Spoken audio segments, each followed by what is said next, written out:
ఓం సాయిరామ్. సమర్థ సద్గురు సాయినాథ్ మహారాజుకి జై. సాయి భక్తులందరికీ నమస్కారం అండి. మన బాబాగారి దయ వల్ల మనందరం బాగుండాలి, సంతోషంగా ఉండాలి అని చెప్పి మనస్ఫూర్తిగా కోరుకుంటూ ఈరోజుటి వీడియో స్టార్ట్ చేస్తున్నాను ఫ్రెండ్స్. ఇక ఈరోజు వీడియోలో మనం చూడబోయేది ఏంటి అంటే, తల్లి ఇక్కడ ఉన్నటువంటి 3 రంగుల వస్త్రాలలో ఉన్నటువంటి బాబాగార్లలో ఒక బాబాని తాకి నీకు రాబోయేటువంటి శుభవార్తని అందుకో బిడ్డ అని చెప్పి బాబాగారు అయితే మన కోసం ఒక మంచి సందేశాన్ని తీసుకొచ్చేసారండి. ఆ సందేశం ఏంటి, ఆ సందేశం రూపంలో బాబాగారు మనతో ఏం చెప్పబోతున్నారు వినే ముందుగా మన ఛానల్ని కనుక కొత్తగా ఎవరైనా చూస్తూ ఉన్నట్లయితే ప్లీజ్ సబ్స్క్రైబ్ చేసుకోండి ఫ్రెండ్స్. వీడియో నచ్చితే కనుక లైక్ చేయండి, షేర్ చేయండి, కామెంట్ చేయండి, కొంచెం సపోర్ట్ చేయండి. ఇక వీడియోలోకి వెళ్ళబోయే ముందు ఒక్కసారి మనకు తెలిసిన గురువుగారండి. షిరిడి సాయిబాబా ఆశీస్సులతో జ్యోతిష్యం చెప్తున్నారు గురూజీ సుబ్రహ్మణ్యం రాజు గారు. నెంబర్ 1 వశీకరణ స్పెషలిస్ట్. వీరి మొబైల్ నెంబర్ 9908224144. ఎలాంటి ప్రాబ్లం ఉన్నా సరే కేవలం ఫోన్ ద్వారా పూజలు చేసి పరిష్కరించేస్తారు. నేరుగా వెళ్లాల్సిన పని లేదు. పర్సనల్గా మీట్ అవ్వాల్సిన అవసరం కూడా లేదు. ఉన్న చోటనే కదలకుండా, మూడో కంటికి తెలియకుండా మీ మొండి సమస్యలను సైతం మీరు పరిష్కరించుకోవచ్చు. ప్రేమ, పెళ్లి, ఉద్యోగం, రాజకీయం, విదేశీ ప్రయాణం, ధనం నిలకడగా లేకపోవటం, భార్యాభర్తల మధ్య గొడవలు, ఆస్తి తగాదాలు, అప్పుల బాధలు, స్త్రీలు పురుషులు ఎటువంటి గుప్త సమస్యలున్నా సరే నెంబర్ 1 వశీకరణ స్పెషలిస్ట్. మీ మీద, మీ ఇంటి మీద చెడు ప్రయోగం జరిగినా, చేసి ఉన్నా కూడా నరదృష్టి, నరగోష్ట, సంతాన సమస్యలు, భార్యాభర్తల మధ్య, లవర్స్ మధ్య అనుమానాలున్నా, అపార్థాలున్నా, థర్డ్ పర్సన్ ఉన్నా సరే, అత్తాకోడళ్ళ మధ్య సఖ్యత లేకపోయినా ప్రతి ఒక్క ప్రాబ్లంకి చక్కటి సొల్యూషన్ ఇస్తున్నారండి. మీ వివరాలన్నీ కూడా సేఫ్ అండ్ సెక్యూర్గా ఉంచుతారు. మీకే కాదు, దేశ విదేశాల్లో ఉన్నవారు ఎలాంటి ప్రాబ్లమ్స్నైనా సరే పరిష్కరించుకుంటున్నారు. ఎంతోమంది విదేశాల్లో ఉన్నటువంటి వారు, దిక్కుతోచని పరిస్థితుల్లో అయోమయ స్థితిలో ఉన్నవారు ఇప్పుడు గురువుగారికి కాల్ చేసి వాళ్ళ ప్రాబ్లమ్స్ని సాల్వ్ చేసుకొని ఈరోజు హ్యాపీగా లైఫ్ లీడ్ చేస్తూ చాలా సంతోషంగా ఉన్నారు. కాబట్టే స్క్రీన్ మీద ఉన్నటువంటి నెంబర్కి ఒకసారి కాల్ చేయండి. మీ ప్రాబ్లమ్ని గురువుగారితో పంచుకోండి. ఖచ్చితంగా గురువుగారు మీ ప్రాబ్లంకి సొల్యూషన్ చూపిస్తారు. ఇక వీడియోలోకి వచ్చేస్తే, తల్లి ఇక్కడ ఉన్నటువంటి మొదటి రంగు అంటే మొదటి రంగు బాబాని తాకిన వారి కోసం బాబా చెప్పేటువంటి శుభవార్తని విను. తప్పకుండా ఎలాంటి శుభవార్త అనేది నీకే తెలుస్తుంది. నీ కోసమే వచ్చినటువంటి ఈ శుభవార్తను నువ్వు కాదనకుండా తప్పకుండా నీ కోసం ఒక శుభవార్తను నీ బాబా తెలియపరుస్తున్నాను. నీ కోరికలు తీరడం లేదని, నీ సమస్యలు నెరవేరడం లేదని ఎంతో మదన పడిపోతూ ఎప్పుడూ కూడా దిగులుగా కూర్చొని అలా ఎప్పుడూ కూడా బాధపడుతూ ఉన్నావు కదా. నా జీవితం ప్రతిరోజు కూడా ఎప్పుడు మారుతుంది అని ఆలోచిస్తూ ఉన్నావు. కానీ నా జీవితంలో ఎప్పుడూ కూడా ఎలాంటి శుభవార్తలు నేను వినడం లేదు బాబా. నా ఊహ తెలిసినప్పటి నుంచి మిమ్మల్ని అభిమానిస్తూ ఉన్నాను కదా, మిమ్మల్నే పూజిస్తూ ఉన్నాను. నా కష్టాలు కూడా మీతోనే చెప్పుకుంటున్నాను. మరి నాకు ఎప్పుడూ కొంచెం కూడా నా మీద కనికరం కలగలేదే. నా మీద మీకు అసలు కొంచెమైనా కనికరం ఉంటే మీరు ఇలానే చేసే నన్ను అసలు నా జీవితాన్ని ఇలా చేసి ఉండరు అని నాకు అర్థమవుతుంది. ఎందుకు ఇలా చేస్తున్నారు అనేది. నేను నీకేమైనా అంటే పూజలో ఏమైనా లోపం చేశానా, లేదంటే అపనమ్మకంతో మిమ్మల్ని పూజిస్తున్నానా? లేదు కదా. మిమ్మల్ని ఏదైనా సరే తీరని కోరిక అనేది నేను కోరలేదు కదా. అంటే నెరవేర్చలేని కోరిక అడిగానా? మిమ్మల్ని ఎప్పుడూ కూడా నేను మంచిగా ఉండాలనే కదా అడిగింది. కేవలం నాకు మనులు, మాణుక్యాలు, నాకు కోట్ల డబ్బు, ధనం అవేమీ కూడా నాకొద్దు. విలువైనటువంటి ఆభరణాలు, బంగారం కావాలని ఎప్పుడూ కూడా నేను మిమ్మల్ని అడగలేదు. కాస్తంత మనశ్శాంతిని ఇవ్వమని వేడుకున్నాను. అది కూడా నాకు దొరకపోతే నేను ఇంకా ఎక్కడికి వెళ్ళాలి చెప్పండి అని నువ్వు నన్ను బాధపడుతూ ఎప్పుడూ కూడా అడుగుతూ ఉన్నావు కదమ్మా. నీ ఎదురు చూపులకు ఇప్పుడు ఫలితం రాలేదనే కదా నీ బాధంతా కూడా. ప్రతి మనిషికి కూడా ఎన్నో ఆశలు, కోరికలు, కలలు అన్నీ కూడా ఉంటాయి. అవన్నీ తీరాలని చెప్పి ప్రతి మనిషి కూడా కోరుకుంటూనే ఉంటాడు. అయితే కొంతమందికి ఎప్పుడూ కూడా ఆ అదృష్టం అనేది దక్కుతుంది. కానీ నేను ఒప్పుకుంటాను, నువ్వు ప్రతిరోజు కూడా నా దగ్గరకు వచ్చి ఇలానే ప్రార్థిస్తూ ఉంటున్నావు, ఇలానే అడుగుతూ ఉంటున్నావు.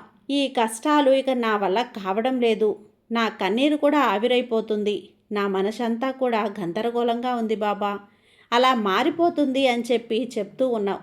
అయితే అసలు నీ జీవితంలో కూడా ప్రశాంతత అనేది లేదు, కంటి నిండా నిద్రపోయి ఎన్నో రోజులయ్యింది అని చెప్పి బాధపడుతూ వేదన చెందుతూ నీ మనసుని చాలా కష్టపెట్టుకుంటున్నావు. నా వల్ల కావడం లేదు బాబా అని, ఈ కష్టాలు తట్టుకోలేను, మీరే ఏదో ఒకటి చేయండి, నేను ఈ దుస్థితి నుంచి బయటపడడానికి నన్ను ఏదో ఒక విధంగా మీరు దారి చూపించండి బాబా, నా చెయ్యి పట్టుకొని నన్ను ముందుకు నడిపించండి అని చెప్పి అడుగుతూ ఉన్నావు. ఇవన్నీ కూడా నేను అర్థం చేసుకోగలను.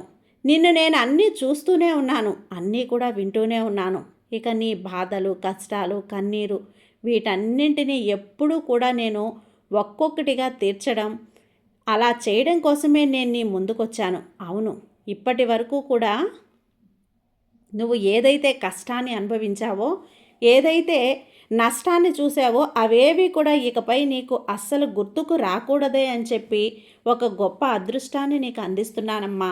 అంత గొప్ప సంతోషాన్ని నీకు అలాగే నీ కుటుంబానికి నేను ఇవ్వబోతున్నాను. నన్ను నమ్ముతావు కదూ? ఇన్ని రోజుల నీ కష్టానికి ఒక గొప్ప ఫలితం, అద్భుతమైనటువంటి బహుమతి నీకు నేను ప్రసాదించబోతున్నాను. నువ్వు సంతోషంగా ఉండబోతున్నావు బిడ్డ. నువ్వు విరిసినటువంటి పూల తోటలో ఎటువంటి పరిమళాలైతే చక్కగా ఉంటాయో, ఎటువంటి గొప్ప జీవితాన్ని నువ్వు అందుకోబోతున్నావు. నువ్వు నీ కుటుంబంతో పాటు ఎంతో సంతోషంగా ఆనందంగా గడుపుతావని నేను నీకు మాట ఇస్తున్నాను. మరీ చెప్తున్నాను. ఇప్పటి వరకు నువ్వు అనుభవించినటువంటి ఏ కష్టాలైతే ఉన్నాయో వాటన్నింటినీ కూడా నేను నీకు అసలు ఆ కష్టాల కడలి నుంచి నిన్ను బయటపడేస్తున్నాను. నాపై నమ్మకంతో ఉన్నావు కదూ? నీకు ఇక్కడ ఏది కూడా మారడం లేదమ్మా. జరగాల్సిందంతా కూడా జరుగుతుంది. నువ్వు ఏది కూడా ఆపలేవు. కాబట్టి అనవసరంగా దేని గురించి, ఎవరి గురించి కూడా ఆలోచించవద్దు. ఎవరి మీద కోపాన్ని కూడా నువ్వు చూపించవద్దు. ఆలోచనలన్నీ కూడా విసిరి పక్కన పడేసేయి. మరి బాబా, నా కోసం కనీసం ఆలోచించవద్దా అని అంటున్నావు కదా, ఈ కష్టాల నుంచి నేను ఎలా బయటపడగలను అని అనుకుంటావేమో. చూడమ్మా, వాటిని ఈ తండ్రికి వదిలేసేయి, నీ బాబాకి వదిలేసేయి. ఎందుకు ఇంతలా నువ్వు బాధపడుతున్నా తప్పకుండా నీకు ఒక గొప్ప భవిష్యత్తు అందిస్తానని ఎన్నోసార్లు నీకు నేను చెప్తూ వచ్చాను. నువ్వు వాటిని ఆలోచిస్తూ ఉండడం వల్ల నీ మనసు ఇంకాస్త బాధపడుతూ ఉంటుంది, కానీ ఆనందం అనేది రాదు. కష్టాలన్నీ కూడా నా దగ్గర విడిచిపెట్టడం వలన నీ మనసు ఎంత ఆనందంగా ఉంటుందో తెలుసా? నువ్వు ప్రశాంతంగా ఉంటావు, చాలా సంతోషంగా గడుపుతావు. కష్టాలు, సమస్యలు వీటితో నీకు పని లేదు. ఎందుకంటే నేను నీకు అండగా ఉన్నాను. వాటిని విడిచిపెట్టు. నేను నీ జీవితాన్ని నువ్వు ఒక సంతోషంగా గడపడానికి ప్రయత్నించు. నీ జీవితం ఎప్పుడూ కూడా కష్టాలు లేనటువంటి మనిషి ఎవరైనా ఉంటారా చెప్పు? ఒక్కసారైనా ఆలోచించావా? మనిషికి కష్టాలు ఉంటాయి, ప్రతి మనిషికి బాధలు ఉంటాయి, ప్రతి మనిషికి దుఃఖం ఉంటుంది. నువ్వు ఎప్పుడూ కూడా నీకే కష్టాలని నువ్వు అనుకుంటే ఎలా చెప్పు? నీ కోరికలన్నీ కూడా నెరవేరుతాయని చెప్తున్నాను కదా. నమ్మకాన్ని అసలు విడిచిపెట్టుకోకు. ఎన్నో శుభవార్తల్ని చెప్పాను కదా. నువ్వు దేని గురించి కూడా అసలు భయపడొద్దు. ఇక మొదటి రంగు బాబాగారిని తాకినటువంటి వారికి బాబాగారైతే ఈ విధంగా చెప్తున్నారు. ఇక రెండవ రంగు నంబర్ ఉన్నటువంటి బాబాగారి విగ్రహాన్ని తాకిన వారి కోసం బాబాగారు ఇచ్చినటువంటి సందేశం మనం తప్పకుండా విందాం. నీ కోరిక అతి త్వరలోనే నెరవేరబోతుంది. నువ్వు ఎప్పటి నుంచో మనశ్శాంతిని పొందబోతున్నావు. ఈ సాయి రూపాన్ని తాకిన నీకు ఇప్పటి నుంచి కూడా నీకు మంచి భవిష్యత్ అనేది కూడా ఉండబోతుందమ్మా. నీకు ఈ కొత్త సంవత్సరం నుంచి నీ జీవితం ఒక మంచిగా మారబోతుంది. అంటే ఒక రూపుదిద్దినటువంటి ఒక శిల్పల, అంటే ఒక అందమైన జీవితం, చక్కగా ఆనందంగా కూడా ఉండబోతుంది. నీ బాబా మీద నమ్మకం ఉంచు. నీ సాయి చెప్పేటువంటి మాటలను శ్రద్ధగా ఆలకించు. నేను కేవలం నీ మంచి కోసమే కదా ఏదైనా చెప్పేది. నువ్వు పెడచెవిన పెడితే ఎలా చెప్పు? అసలు అందమైనటువంటి రూపం కలిగిన దానివి. నువ్వు అంతకు మించినటువంటి మనసు, అందమైన మనసు కలిగిన దానివి. నువ్వు నీ మనసును చాలా స్వచ్ఛమైంది కదమ్మా, కల్మషం లేనిదే. అందుకే నువ్వు అందరితో ప్రేమగా, ఆప్యాయంగా మాట్లాడుతూ ఉంటావు. నీ మాటల్లో తేనె పలుకులు. అసలు అబద్ధాలనేటివి చెప్పడం కానీ నటించడం కానీ నీకు రాదు. అది నీ నైజం కూడా. ఏదైనా ఉన్నదున్నట్లుగా ముఖం మీద మాట్లాడేస్తావు. నీ అభిప్రాయాలను నిర్భయంగా తెలియజేస్తావు. నీ స్వభావం కొంతమందికి నచ్చకపోవచ్చు. ఎవరికో ఎందుకు నీ కుటుంబ సభ్యులకే నచ్చకపోవచ్చు. కానీ నీ వ్యక్తిత్వాన్ని ఎక్కడా కూడా నువ్వు విడిచిపెట్టుకోలేదు చూడు. నువ్వు ఎప్పుడు కూడా నీలానే ఉంటూ ఆత్మవిశ్వాసంతో బ్రతుకుతూ నలుగురికి ఆదర్శంగా ఉండాలి అని చెప్పి అనుకుంటూ ఉంటావు. ఇక నీకు ఏ విధంగా నీ మనస్తత్వం ఉండటం వల్ల నీకు తెలియకుండానే విపరీతమైన శత్రువులు నీకు పెరిగిపోతూ ఉన్నారు. కానీ నువ్వు మాత్రం ఎప్పటికీ కూడా సత్యం వైపే నిలబడి ఉన్నావు చూడు. మనస్ఫూర్తిగా ఎవరిని నీవు హాని తలపెట్టలేదు. ఎవరినీ నువ్వు మోసం చేయలేదు. నీకు అసలు అలాంటి ఆలోచనలే ఉండవు. నీ విధి వైపరీత్యం ఏంటో తెలుసా? నీకు ప్రాణంగా ప్రేమించిన వారు నువ్వు అనుకున్న నీ వారే, నువ్వు నీ గుండెల్లో వెరికి చోటు అనుకున్న వారే నిన్ను మోసం చేస్తూ వెన్నుపోటు పొడిచి వెళ్ళిపోతున్నారు.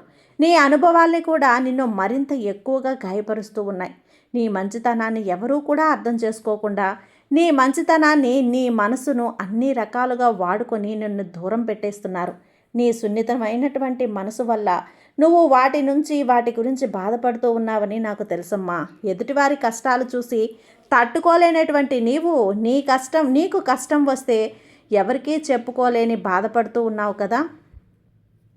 ప్రతి మనిషికి కూడా అంటే కష్ట నష్టాలు ఉంటాయి. ప్రతిసారి నేను చెప్తూ ఉంటాను. కానీ నువ్వు ఏదైనా సరే ఒక మాట చెప్పాను అంటే ఆ మాటని నువ్వు మనసులో ఉంచుకొని మనశ్శాంతి లేకుండా చాలాసేపు ఆలోచిస్తూ ఉంటావు. ఆ ఆలోచనలన్నీ పక్కన పెట్టు. నా రూపాన్ని తలుచుకో, నా నామస్మరణ చేసుకో. నీ మంచితనం గురించి చాలా బాగా నాకు తెలుసమ్మా. నిన్ను నీ కష్టంలో ఉన్నప్పుడు ఎవ్వరూ కూడా నీకు సహాయం కోసం అంటే సహాయం చేయటానికి ముందుకు రాలేదు. కనీసం ఓదార్చను కూడా లేదు. మాటలు చెప్పడానికి కూడా ఎవరూ రాలేదు. నీ దగ్గర ఎన్నో రకాల కష్టాలను, ఒంటరి జీవితాన్ని అనుభవించినటువంటి నీకు ప్రతి కష్టానికి కూడా గుణపాఠంలా మార్చుకొని ఈరోజు నువ్వు ఇలా సమాజంలో అందరితో పాటు పోరాడి నిలబడ్డావు అంటే అది తేలికైనటువంటి విషయం కాదు. నీ సంతోషం కోసం రేయింబవలు నువ్వు అన్ని రకాలుగా కష్టపడ్డావు. నలుగురిని సంతోషపెట్టాలని, కుటుంబ సభ్యుల కోసం పాకులాడాలని రోజులుగా గడిచావు. కానీ ఎవ్వరూ కూడా నిన్ను అర్థం చేసుకోలేకపోతున్నారు. నిన్ను అర్థం చేసుకోవటం కూడా లేదు. కనీసం నిన్ను మనిషిలాగా కూడా చూడడం లేదని బాధపడుతూ ఉన్నావు కదా. బాధపడాల్సిన అవసరం లేదు. నిన్ను అన్ని రకాలుగా నేను అర్థం చేసుకునేటువంటి వారు నేనుండగా నీకెందుకు చెప్పు అంత బాధ? ప్రతి కష్టం కూడా కొట్టుకుపోతుందమ్మా. మీ కుటుంబంలో చాలా కాలంగా ఉన్నటువంటి చిన్న గొడవలు, మనస్పర్ధలు ఏవైనా సరే అవన్నీ కూడా తొలగించేస్తాను. కష్టాల నుంచి నిన్ను విముక్తిని, ప్రశాంతమైనటువంటి వాతావరణం నెలకొల్పేలా చేస్తాను.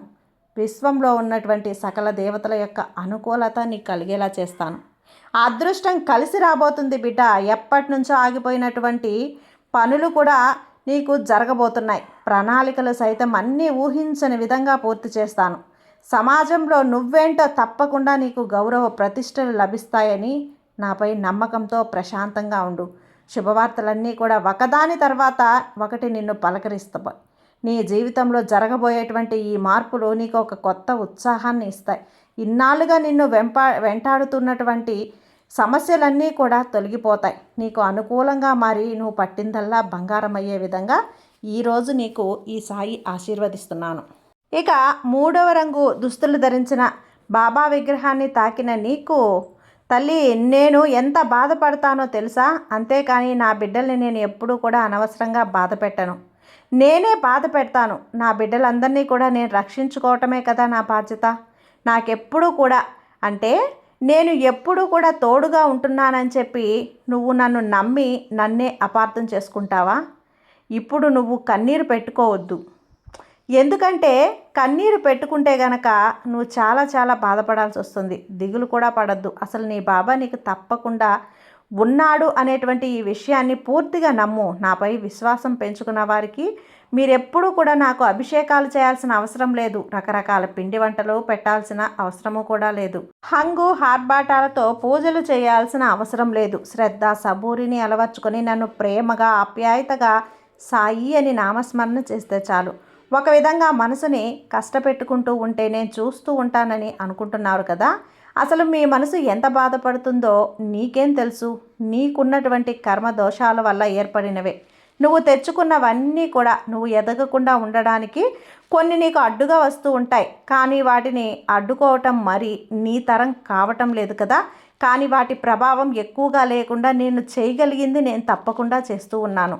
అయినప్పటికీ నువ్వు నన్ను అర్థం చేసుకోలేకపోతున్నావు బిడ్డ. నిన్ను ఈ చెడు కర్మల నుంచి బయటపడేవేస్తూ ఉంటున్నాను. ఇది మాత్రం నా బాధ్యతే కదా. నీ కర్మల వలన నువ్వు అడిగినవన్నీ కోరికలు తీర్చడానికి అంతో ఇంతో ఆలస్యం అవుతూ వస్తుంది. ఇప్పటి వరకు కూడా ఎంతో కష్టతరమైనటువంటి జీవితాన్ని నువ్వు నీ కుటుంబం అనుభవించారని నాకు బాగా తెలుసు. ఇక నీ జీవితం ఈ బాధలతో సమస్యలతో నిండిపోయినటువంటి ఈ జీవితం చాలు. రాబోయే రోజులంతా కూడా సవ్యంగా అనుకూలంగా మారబోతున్నాయి. అన్నింటినీ కూడా నీకు అనుకూలంగా మార్చి చూపిస్తాను. అలాగే నువ్వు ఊహించినటువంటి అద్భుతమైనటువంటి ఒక సంఘటన అనేది రేపు నీ ఇంట జరిపించబోతున్నానమ్మా. సంతోషంగా నువ్వు నీ జీవితాన్ని గడపబోతున్నావు. ఈ సాయి తండ్రి ఆశీస్సులతో ఈ మాటలను తప్పకుండా నువ్వు విని అది కూడా ఈ విషయాన్ని రహస్యంగా ఉంచు. ఎవ్వరితో కూడా పంచుకోవద్దు. అలా పంచుకోవటం వల్లే నీకే నష్టమవుతుంది. మన రహస్యాలను ఎవరితో కూడా పంచుకోకూడదు. మనం అనుకున్న వాళ్ళతో మనం పంచుకున్నప్పుడు ఆ రహస్యాలను ఇతరులకు చెప్పి ఆ రహస్యాలను మనల్ని చులకనగా చూసేటువంటి అవకాశం అనేది ఉంటుంది. కాబట్టి నువ్వు తప్పకుండా నీ బాబా చెప్పినటువంటి ఈ సందేశాన్ని శ్రద్ధగా ఆలకించి నా నడవడికలో నేను చెప్పిన విధంగా నువ్వు నడుచుకుంటావని నేను నమ్ముతున్నానమ్మా. నీ బాబా మీద ధైర్యంతో ఉండు తల్లి. నీకంతా మంచే జరుగుతుంది. నీ సాయి నీకు తోడుండగా నీకు భయం ఎందుకు చెప్పు? నీ సాయి ఆశీస్సులు ఎప్పుడూ నీతో ఉంటాయి. సర్వే జన సుఖినో భవంతు. జై సాయిరామ్.